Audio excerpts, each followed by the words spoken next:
की निवर्धन प्रतिष्ठा के लिए इनकी पूजा को आवश्यक कहा गया है।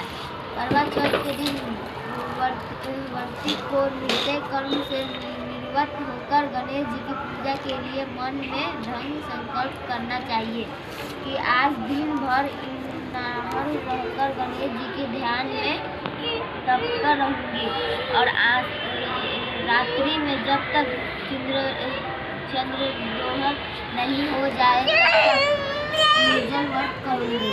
व्रत के दिन सायंकाल घर की दीवार को गोबर से लीप कर उसके ऊपर गेरू की सहाई बनाकर उसको गणेश पार्वती शिव कार्तिकेय आदि देवों की प्रतिमा बनानी चाहिए।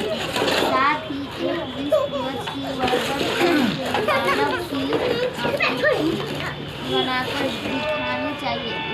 उस मानव के हाथ में छन्नी भी होनी चाहिए। पास में अधिक होते हुए चांद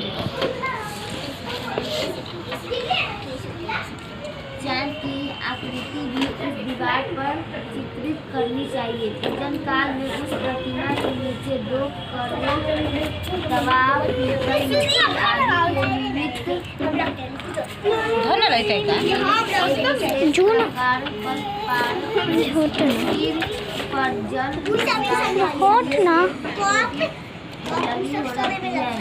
जल भरकर रखना चाहिए। उस कड़वे के गले में नारा लपेट कर रखना चाहिए और इसकी चोटी में एक प्रकार का तू हटे ना लगानी चाहिए। चावल से भरा क्या बोल रही ऐसा पढ़ने के बाद के रूप में उस पर चावल का बनाकर हुआ लड्डू चावल के आटे में घी एवं शक्कर मिलाकर बनाना हुआ लड्डू जिसे बोल चाल की भाषा में शक्कर कहते हैं रखे हुए इसके अतिरिक्त प्रतिमा के पास खीर पूरी चावल के आटे में औरत की मिट्टी भरकर पकाए हुआ पकवान इसके लोक भाषा से प्रभावी भी कहते हैं। निवेद के रूप में अर्पित करते अतिरिक्त फल के अनुसार सिंघाड़ा केला नारंगी गन्ना आदि जो कुछ भी पदार्थ उपलब्ध हो उसे अर्पित कर नीतिपूर्वक कथा प्रसारण करने से कथा में अंत में स्थापन पुण्य कर्मों के दाहिनी और बाईं और एवं बाईं और रखे हुए कर्मे को दाहिनी और घुमाकर विस्तृत कर दे। इस प्रक्रिया को लोक सभा में करवा फेरना भी कहते हैं। विधि विधान पूर्वक पूजन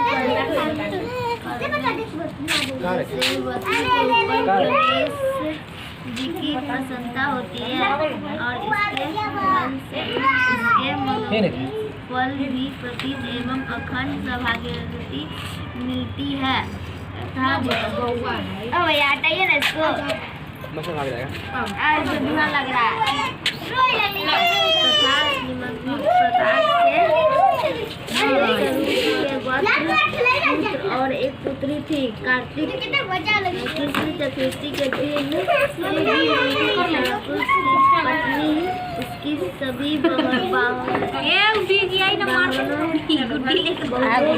एवं कन्या का उद्घाटन किया। एक साथ कन्या काल में गणेश ठाकुर के सभी पुत्र भोजन करते समय के पुत्रों ने अपनी बहन से भी भोजन करने का आग्रह किया। बहन के उत्तर दिया, तुम सभी लोग भोजन कर लो, मैं चंद्रग्रहण के होने के पश्चात अध्ययन दे लेने के बाद ही भोजन करूंगी।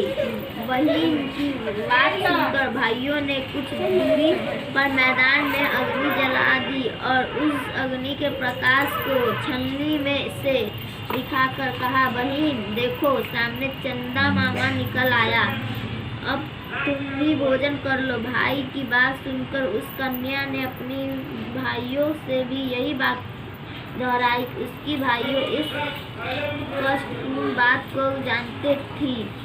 उन्होंने उसके कहा, अभी चांद नहीं निकला है, तुम्हारे भाइयों ने अग्नि के प्रकाश द्वारा तुम्हें चंदा मामा के अतीत होने का भास करवाया है। परंतु अपनी भाइयों की बात पर उस कन्या ने कोई ध्यान न देकर अध्यक्ष दे डाला और इसके बाद भोजन भी कर लिया। उसके इस कृत्य के गणपति भगवान अत्यधिक रुष्ट हो गए, जिसके फलस्वरूप उस कन्या का पति भयंकर रोग से ग्रस्त हो गया। आदि कराने की सचिव धर्म नष्ट हो गया और सिम्मी के पप्पा अष्ट सुकालुक होकर कष्ट भोगने लगी। कष्ट भोगने के बाद जब उसे अपनी भूल का ज्ञान हुआ तो वह ब्राह्मण मन में पश्चाताप करने लगी। उसने अपनी भूल के लिए गणेश जी से क्षमा याचना की और व्रत को पूर्ण भक्ति स्वरूप पूरा किया। उसकी आराधना से गणेश जी प्रसन्न हो गए और सभी कष्टों का निवारण कर उसे धन धन्याय से पूर्ण कर दिया। अंत एवं इस व्रत को जो प्राणी विधि पूर्वक समर्पण कर लेता है उसकी सभी आशाएं पूरी हो जाती है। इस प्रकार कथा स्वयं करने के पश्चात चंद्र ग्रह हो जाने पर चंद्र देव को अधन प्रदान करना चाहिए। अधन में जल पुष्पम अक्षत चंदन एवं शुद्ध फल को देना चाहिए। घी का दीपक जलाकर चंद्र देव को दिखाना चाहिए। अधन दाल का ओम चंद्र ओम इस मंत्र का उच्चारण भी करते रहना चाहिए। इसके अंतर्गत चार बार परिक्रमा का चंद्रदेव को दंडवत करे। अपना कर लेने के पश्चात घर में जनों को भोजन कराकर स्वयं भोजन करे। काल निर्वहत पदार्थ कियो गए निवेद आदि को ब्राह्मणों को दान कर देना चाहिए। इस प्रकार भक्ति भाव से ही जो लोग इस चतुर्थी व्रत को करते हैं उनकी सभी कामनाएं पूर्ण हो जाती है। सभी गणेश चतुर्थी को पंचभूषण पूजन करने का विधान है। कारक चतुर्थी के अतिरिक्त सभी चतुर्थियों में निवेद के स्वरूप लड्डू का ग्रहण करना चाहिए। गणेश जी को मोदक विशेषण रूप में प्रिय है। माता कृष्ण चतुर्थी में लड्डू के साथ साथ तिल गुड़ समेत लड्डू उपयोग करने का विशेषण महत्व है। पूजा में चढ़ाए गए लड्डुओं में आधा लड्डू किसी सुप्रात ब्राह्मण को दान वचन वितरित कर देना चाहिए। शेष लड्डुओं को प्रसाद स्वरूप वधू वराओं के साथ स्वयं वचन करना चाहिए। ऐसा करने से सब सुखों का मार्ग प्रसाद हो जाता है। किसी वक्त की पूर्णता पर ही उत्पादन करना चाहिए। वक्त की तिथि पर ही उदाहरण किया गया है। जिस वर्ष में उत्पादन करना हो उस वर्ष की कार्तिक कृष्ण चतुर्थी के दिन व्रत समाप्त होने के पश्चात एक थाली को कुमकुम में रचित कर 4 की संख्या में पूरी और उस पर शक्कर रखकर 13 स्थानों पर लगा दे और उस एक पर नई साड़ी ब्लाउज दक्षिणा आदि रखकर अपनी सास को उत्पन्न कर दे। जिनकी सास न होनी चाहिए कि वह किसी सधवा ब्राह्मण को दान कर दे। तदंतर ब्राह्मण को भोजन कराकर उन्हें द्वार दक्षिणा संतुष्ट कर विदा कर दे। संपूर्ण कर्तव्य प्रतिव्रत कर लेने के अंतर्हित ही स्वयं अन्न ग्रहण करे। ऐसा करने से उसका सौभाग्य अक्षण बन जाता है। यह व्रत कार्तिक मास में कृष्ण पक्ष अष्टमी के दिनों किया जाता है। इस व्रत को अग्रता प्रतिम एवं शुद्धि जीवनी स्थान होने के निमित्त किया जाता है। भैया लो साड़ी हो तो बड़े पापा भैया लो इस भैया बच्चों में चूड़ी भैया मारकर कहाँ हो स्त्रियों द्वारा किया जाता है। घर में रात्रि कहाँ है? में बनी हुई अभी तक चाबी का नाम मिलते रहा माता के चित्र चाबी खोल के फिर चाबी एक रख लो, लोटे में जल भरकर रख दे। चांदी द्वारा निर्मित चांदी की बनी आवाज मात बनाकर रहने वाला एक जंतु की मूर्ति में 2 गुड़ियां रखकर उसे मोली नाड़ा में गूंथ ले। चट्टात रोली अक्षत से उसकी पूजा करे। पूजा करने के बाद दूध भात हलवा आदि का नैवेद्य उपस्थित करे और चंदकर पहले से ही रखे। जल पूर्व मात के चंद्रमा शोभावन करे।